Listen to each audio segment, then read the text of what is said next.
Assalomu alaykum do'stlar. Navbatdagi yotoqxona nabori sizlarga obzorini qilib beraman. Xudo xolasa chiroyli qilib. Xo'p, spanningimiz razmeri 1.70 ga 2.20 ishlangan. Matraslari ikki tomonlama. Bosh tomonlari ham mягкий ishlangan. Keyin spanningni tagi ham ponni kladopka bo'lgan. Ikkinchi shkaf qilib foydalansanglar bo'laveradigan. Xo'p, mana bir juft tumbichkasi bo'ladi. Tumbichkalari ham tortmali bo'lgan. Xudo xolasa ishlarimiz behijolat. Mexanizmlari ham davutchik ishlangan. Eshik ichida polkalarigacha bor. Davutchik mexanizm. Romkalari ham noodatiy bo'lib ishlangan. Pasvetninglari bor orqalarida. Xo'p, trimo tumbichkalarimiz.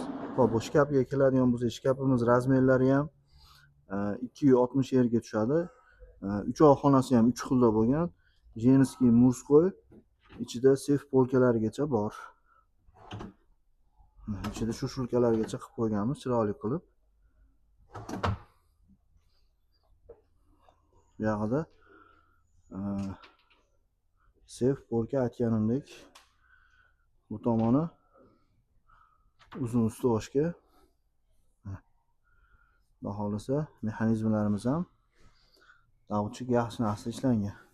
Xo'p, keyin qo'shimcha ichida buni 4 ta tortmalik chesteri ham bor.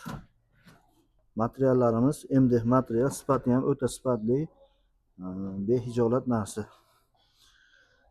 Xo'p, bu yotoqxonaga shkaf, trimosi, bir juft tumbichkasi, spannisi va tabretkasi, qo'shimcha chesteri ham bor, 4 ta tortmalik.